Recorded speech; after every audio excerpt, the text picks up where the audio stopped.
सातारा जिल्हा अखिल भारतीय मराठा महासंघ यांच्या वतीने आज जिल्हाधिकारी यांना निवेदन देण्यात आले।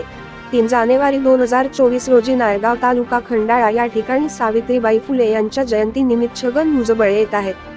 मराठा समाज आणि ओबीसी समाज यांच्यामध्ये तेढ निर्माण होईल असे भाष्य करू नये या अनुषंगाने आज अखिल भारतीय मराठा महासंघ सातारा जिल्हा यांच्या वतीने जिल्हाधिकारी यांना निवेदन देण्यात आले। यावेळी सौ नमिता भोसले जिल्हा महिला युवती अध्यक्षा तसेच वर्षा काळंगे वाई तालुका महिला युवती अध्यक्षा, त्याचप्रमाणे श्री राहुल शिंदे जिल्हा उपाध्यक्ष, श्री निलेश भोसले फौजी सातारा शहर युवक अध्यक्ष, श्री महेश चव्हाण सातारा जिल्हा दक्षिण सोशल मीडिया प्रमुख तसेच दिलीप चव्हाण आणि इतर पदाधिकारी मोठ्या संख्येने उपस्थित होते।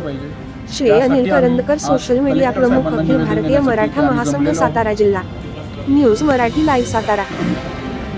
ओके, नमस्कार, मी महेश चव्हाण, अखिल भारतीय मराठा महासंघाचा सोशल मीडिया सेलचा जिल्हा प्रमुख।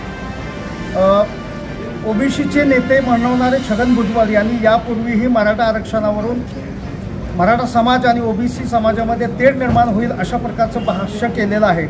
आता ते 3 जानेवारी रोजी सावित्रीबाई फुले यांच्या जयंतीनिमित्त नायगाव तालुका खंडाळा नायगाव येथे येत आहेत आणि या कार्यक्रमामध्ये त्यांनी कुठलंही आक्षेपार्ह विधान करू नये किंवा मराठा समाजाविषयी वादग्रस्त असं काही बोलू नये, यासाठीच आम्ही हे अखिल भारतीय मराठा महासंघाने आज जिल्हाधिकाऱ्यांना निवेदन दिलेलं आहे। आणि जर तसा प्रकार घडला आणि मराठा महासंघाकडून कोणताही अनुचित प्रकार घडला तर त्यास आम्ही जबाबदार राहणार नाही, यासाठीच हे निवेदन दिलेलं आहे।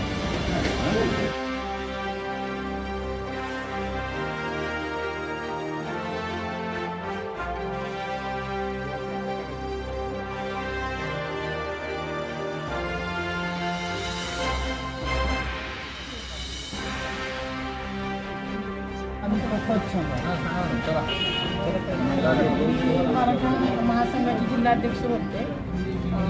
नायगावमध्ये जेव्हा छगन भुजबळ येणार 3 तारखेला, त्यांनी मराठीविषयी काय विचित्र किंवा गलिच्छ शब्द वापरू नयेत। त्यामुळे काय होईल, मराठा